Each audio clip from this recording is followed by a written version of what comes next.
श्री स्वामी समर्थ. नमस्कार सर्वांना. स्वागत आहे तुमचं माझ्या श्री स्वामी समर्थ कृपा या यूट्यूब चॅनलवर.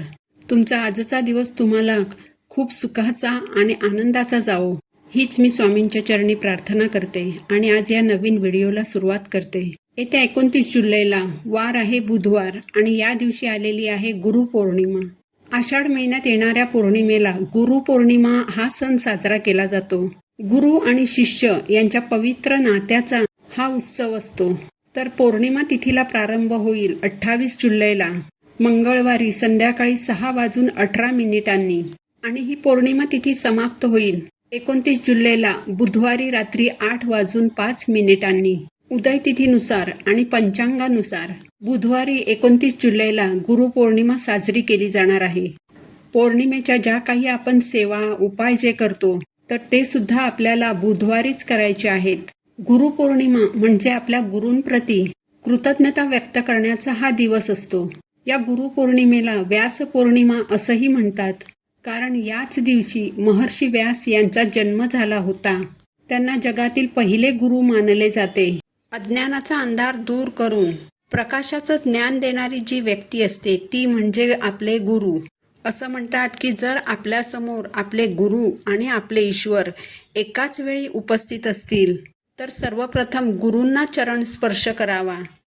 कारण ईश्वराचा जर आपल्यावर कोप झाला तर त्यातून आपल्याला आपले गुरु वाचवू शकतात. पण जर आपल्या गुरूंचा आपल्यावर कोप झाला तर ईश्वरही आपल्याला त्यातून वाचवू शकत नाहीत. इतकं महत्त्वाचं स्थान आपल्या आयुष्यामध्ये आपल्या गुरूंचं आहे. गुरुपौर्णिमेच्या या पवित्र दिवशी गुरुतत्व हे जास्त प्रभावी असतं आणि नेहमीपेक्षा 1000 पटीने जास्त कार्यरत असते. ज्यामुळे या दिवशी केलेले उपाय सेवा जास्त फलदायी ठरतात. म्हणूनच या दिवशी आपल्याला एक नारळाचा अतिशय प्रभावी असा उपाय करायचा आहे. या दिवशी आपल्याला एका ठिकाणी एक नारळ अर्पण करायचा आहे. हा नारळ अर्पण केल्याने घरातील कटकटी, संकट, समस्या स्वामी कृपेने नष्ट होतील. अशक्य गोष्टी सुद्धा शक्य होतील आणि सर्व कामात तुम्हाला यश मिळेल. तर हा नारळ कधी आणि कुठे अर्पण करायचा आहे, कशा पद्धतीने हा उपाय तुम्हाला करायचा आहे याबाबतची संपूर्ण माहिती मी तुम्हाला आज या व्हिडिओमध्ये सांगणार आहे. यासाठी तुम्ही व्हिडिओ शेवटपर्यंत ऐका. चॅनलवर नवीन असाल तर सबस्क्राईब करा आणि असेच माहितीपूर्ण व्हिडिओ पाहण्यासाठी बेल आयकॉनला देखील प्रेस करा. तर पहा, हा एक नारळाचा उपाय तुम्हाला गुरुपौर्णिमेच्या दिवशी दिवसभरामध्ये कधीही करायचा आहे. कारण या दिवशी दिवसभर पौर्णिमा तिथी असणार आहे. त्यामुळे सकाळपासून संध्याकाळपर्यंत जेव्हा तुम्हाला वेळ मिळेल तेव्हा तुम्हाला हा उपाय करायचा आहे. नारळाला श्रीफळ म्हणजेच लक्ष्मीचं फळ म्हणून सर्वोच्च मान आहे. असं म्हणतात की स्वतः भगवान विष्णूंनी कामधेनू, देवी लक्ष्मी आणि नारळ यांना सोबतच या जगामध्ये आणले होते आणि म्हणून या नारळाचा संबंध थेट माता लक्ष्मीशी जोडला गेला आहे. प्रत्येक धार्मिक कार्यामध्ये, पूजेमध्ये नारळाला सर्वोच्च स्थान आहे. नारळ जे आहे ते आपल्या आयुष्यातील नकारात्मक ऊर्जा दूर करते आणि आपल्या आयुष्यामध्ये सकारात्मक ऊर्जा आणत असते. तुमचं नशीब जर तुम्हाला साथ देत नसेल, तुमच्या कष्टाला आणि मेहनतीला नशिबाची साथ मिळत नसेल, तुमच्या मनातील कोणतीही इच्छा पूर्ण होत नसेल, घरात लक्ष्मी स्थिर राहत नसेल, घरात आलेली लक्ष्मी या ना त्या कारणाने पुन्हा घराबाहेर जात असेल, तर गुरुपौर्णिमेच्या दिवशी हा जो नारळाचा उपाय आहे, हा उपाय जर तुम्ही श्रद्धेने आणि विश्वासाने केला तर नक्कीच तुम्हाला प्रत्येक कामात यश मिळेल. तर हा उपाय करण्यासाठी बुधवारी गुरुपौर्णिमेच्या दिवशी तुम्हाला सकाळी लवकर उठायचं आहे. स्वच्छ स्नान करून देवघरातील देवांची विधिवत पूजा करायची आहे. देवघरामध्ये जर स्वामींचा फोटो असेल तर तो फोटो तुम्हाला स्वच्छ पाण्याने स्वच्छ पुसायचा आहे. देवघरामध्ये जर स्वामींची मूर्ती असेल तर मूर्तीवर तुम्हाला अभिषेक करायचा आहे. तुम्ही पंचामृताने अभिषेक करू शकता किंवा नुसता दह्या दुधाने सुद्धा करू शकता किंवा शुद्ध पाण्याने जरी तुम्ही अभिषेक केला तरीही चालेल. जसा तुम्हाला शक्य होईल तसा तुम्हाला अभिषेक करायचा आहे.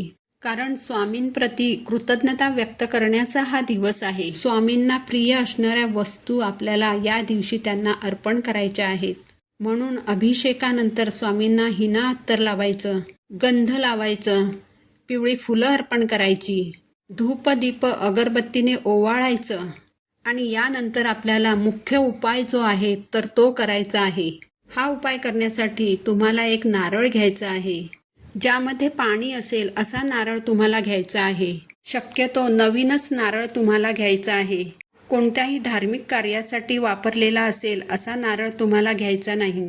म्हणून ज्यामध्ये पाणी असेल असा नवीन नारळ तुम्हाला घ्यायचा आहे. यासोबत एक पिवळ्या रंगाचं फूल घ्यायचं आहे. एक तुपाचा दिवा तुम्हाला घ्यायचा आहे. थोडीशी खडीसाखर, 2 अगरबत्ती, थोडंसं हळद कुंकू आणि थोड्या अक्षतासुद्धा तुम्हाला घ्यायच्या आहेत. या सगळ्या वस्तू घेऊन तुम्हाला जायचं आहे औदुंबर वृक्षापाशी, म्हणजेच उंबराच्या झाडाजवळ तुम्हाला जायचं आहे. जर तुमच्या घराच्या जवळपास औदुंबर वृक्ष नसेल तर जिथे दत्त मंदिर असते तर त्या मंदिराच्या बाहेरच औदुंबर वृक्ष असतोच. जिथे स्वामींचं केंद्र आहे, मठ आहे, तिथे औदुंबराचं झाड हे असतंच. स्वामींचा असा एकही मठ नसेल की जिथे औदुंबर वृक्ष नाही. या औदुंबर वृक्षाकडे जाताना तुम्हाला एक कलश भरून पाणी न्यायचं आहे. या सगळ्या वस्तू घेऊन उंबराच्या झाडाजवळ गेल्यानंतर सर्वप्रथम दिवा प्रज्वलित करायचा आहे, अगरबत्ती लावायची आहे. यानंतर औदुंबर वृक्षाला जल अर्पण करायचं आहे. हळद कुंकू अक्षदा अर्पण करायच्या आहेत. जो नारळ आपण नेलेला आहे तर तो नारळ तुम्हाला तुमच्या दोन्ही तळहाताच्या ओंजळीत घ्यायचा आहे. नारळावर फूल आणि खडीसाखर ठेवायची आहे आणि यानंतर तुम्हाला दत्त महाराजांचं आणि स्वामी महाराजांचं नामस्मरण करायचं आहे. तुमच्या आयुष्यात ज्या कोणत्याही अडचणी असतील, समस्या असतील, संकट असतील तर या सर्व समस्यांमधून बाहेर पडण्याचा मार्ग तुम्हाला स्वामींनी, दत्त महाराजांनी दाखवलेला आहे. असा एक सकारात्मक भाव तुमच्या मनामध्ये आणायचा आहे आणि यानंतर तुम्हाला औदुंबर वृक्षाला 11 प्रदक्षिणा घालायच्या आहेत.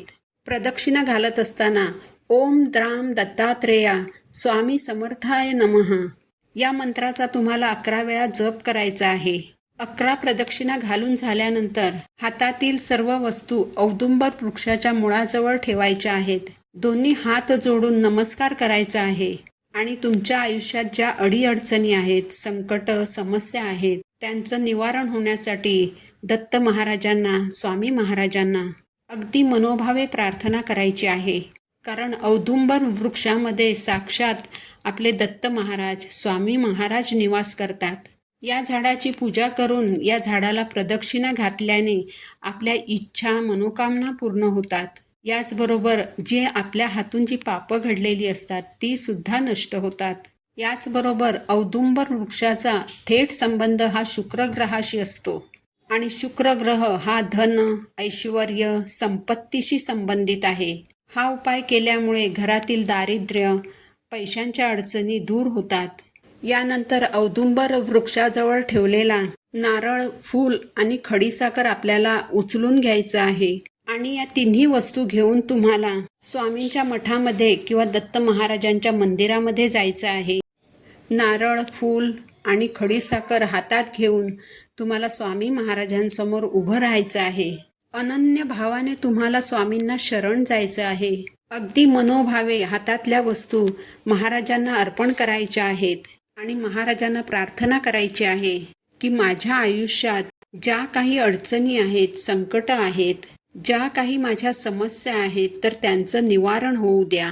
माझी साथ कधीही सोडू नका अशी स्वामींना विनंती करायची आहे. हा अतिशय अनुभवसिद्ध उपाय आहे. गुरुपौर्णिमेच्या दिवशी हा उपाय तुम्ही नक्की करा आणि बघा स्वामी तुमची कधीही साथ सोडणार नाहीत. तर ही अत्यंत महत्त्वाची माहिती मला तुमच्यापर्यंत पोहोचवायची होती. झालेली सेवा मी महाराजांच्या चरणी अर्पण करते. पुन्हा भेटू अशाच एका माहितीपूर्ण व्हिडिओसोबत. तोपर्यंत सर्वांना श्री स्वामी समर्थ.